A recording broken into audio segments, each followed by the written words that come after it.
Let's talk about the Saw movies. They've carved themselves a pretty hefty niche in the horror genre, right? It all started back in 2003 with the original Saw and boom. It turned James Wan into a Hollywood heavyweight. Then, in 2005, Saw 2 hit the scene and it was a box office smash, solidifying the franchise's status. Even when Wan stepped out of the director's chair, Saw 2 managed to thrill audiences with its twisted premise and that spine-tingling villain. For years, it became a spooky tradition. Every October, a new Saw flick would drop, and while critics weren't always on board, the movies raked in those horror-loving fans. But all good things must come to an end, right? The original series wrapped up in 2010 with Saw 7, the final chapter, aiming to tie up all the gruesome knots in John "Jigsaw" Kramer's story. Then, out of nowhere in 2017, we got the soft reboot Jigsaw, which sneaked back into the franchise with some unexpected ties to the previous films.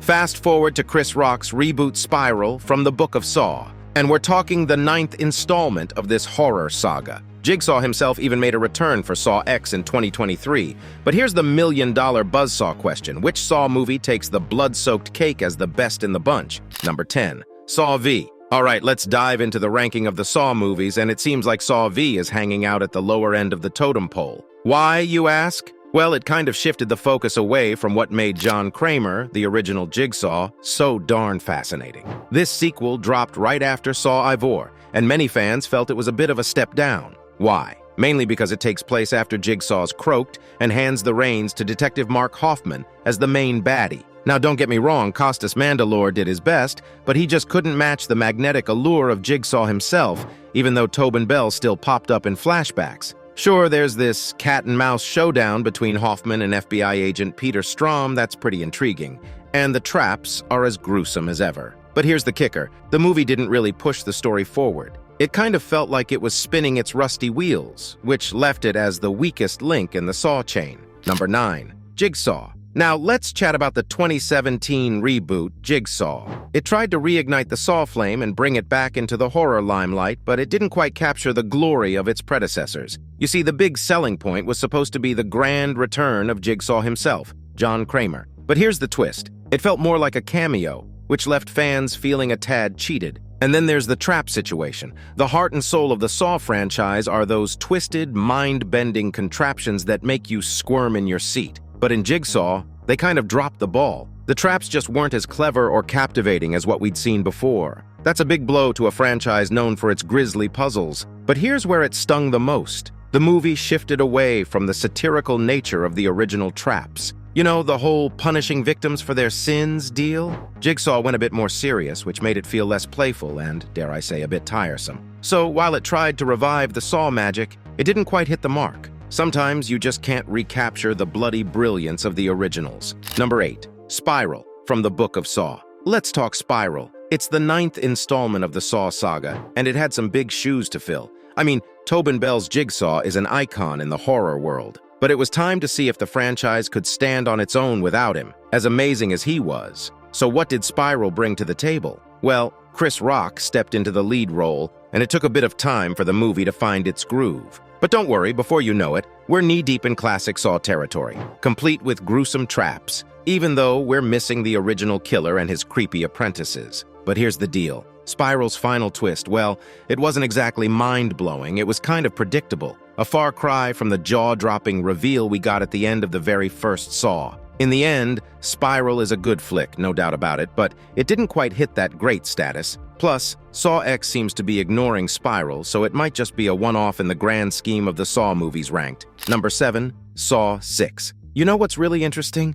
Saw 6 actually got the best thumbs up from critics in the whole franchise, apart from the first flick. But guess what? It tanked at the box office, making it the only Saw movie to not hit the $100 million mark worldwide. Talk about a head-scratcher. Here's the kicker, though.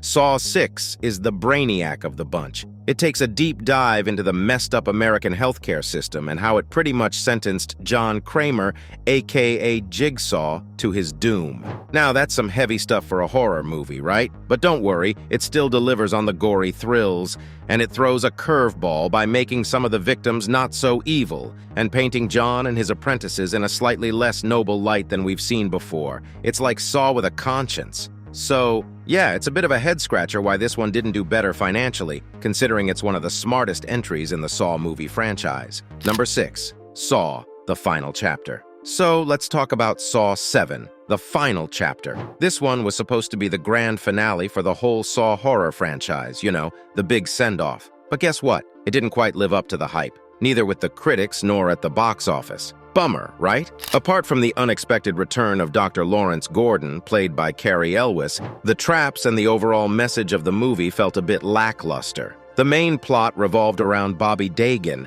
this self-help guru who fibbed about surviving Jigsaw's games. Frankly, it wasn't the most captivating storyline, and it seemed like the franchise was running out of fresh ideas. Now, don't get me wrong, the kills were as gruesome as ever, but that creative well was starting to look a bit dry. However, for the die-hard fans who'd been following the twisted story all along, it did provide a somewhat satisfying conclusion to the whole shebang. So, it had its moments, even if it didn't quite hit the high notes like the earlier Saw flicks. Number 5. Saw 2. Oh, Tobin Bell as Jigsaw in Saw 2? That's where he really cranked up the creep factor, and boy, did he nail it. No more pretending to be dead for the whole movie, he's in top form here. This is where the whole Saw mythos and the juicy story really got cooking. And let's talk about those traps, shall we? They went all out terrifying in Saw 2. I mean, who can forget that infamous needle pit?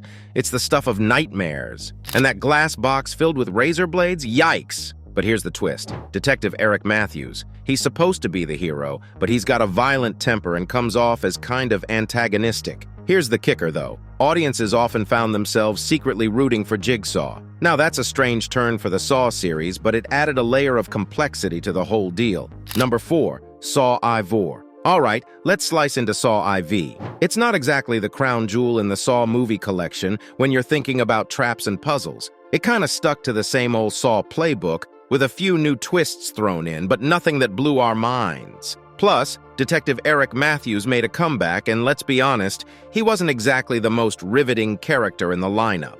But here's where Saw Ivor actually shines a bit brighter than we might remember. It delves deep into Jigsaw's backstory and origins. It peels back those creepy layers and shows us a whole new side of the man behind the gruesome games. It's a reminder that Saw isn't just about the torture, it's a morality tale, where folks face the music for their sins. This movie really hammers home that theme, and that's something to chew on. Number 3. Saw 3. Let's dive into Saw 3, shall we? It's the one that really starts to stir the pot in the Saw franchise timeline by tossing in some juicy flashbacks that spill the beans on John Kramer's backstory. Now, in the movie itself, Jigsaw kicks the bucket, but not before he sets up his most devilishly complex game yet. Amanda, his protege, totally flunks her own test as a little payback for creating those inescapable traps. And our main guy, Jeff Denlin, who's a grieving father caught between mercy and revenge, is probably the most sympathetic soul ever caught up in Jigsaw's twisted trials. But here's the kicker. Saw 3 isn't just the best sequel, it's technically the shining star of the whole dang franchise. It's got a killer story, the traps are off the charts, and it's basically the high point of the entire series. If you ask me, it's a must-see for any Saw fan. Number 2. Saw X. Let's talk about Saw X, the first real prequel in the franchise. It's one of the gems in the Saw movie lineup, no doubt about it. This time around, it flips the script a bit on what we're used to from these horror flicks. It gets personal, like really personal, for Jigsaw himself. And guess what? We get some familiar faces back in the mix. Tobin Bell and Shawnee Smith as Amanda Young. That brings a nice dose of nostalgia. But don't worry, there's a fresh bunch of victims in the mix, ranging from the downright terrible to the kinda redeemable. And of course, you can't forget the traps, the blood, and the jaw-dropping twists. They're all there in spades. Saw X manages to feel familiar, yet brings a new level of grounding to the franchise. It's like a comfy horror blanket, but with a few surprises up its sleeve. And finally, at number 1 we have Saw. Let's give some props to the OG Saw. It might not be as brainy or slick as Saw 3, but it's the one that kicked open the door and pretty much invented the whole torture porn subgenre. See, without Saw, none of those other movies in the franchise would have had a narrative leg to stand on. It's like the granddaddy of them all, laying the foundation. Sure, it had the lowest budget in the series, but thanks to James Wan's wizardry, it never felt like a cheapo production. And let's not forget that twist at the end. It got some well-deserved applause, even though it gets a bit shaky if you overthink it. So, Saw might not be the genius of the bunch, but it's the one that got this wild, twisted train rolling. That brings us to the end of today's video. What Saw movie is your favorite? Do let us know in the comments below. And if you haven't already, then please like and subscribe. We'll see you in the next one.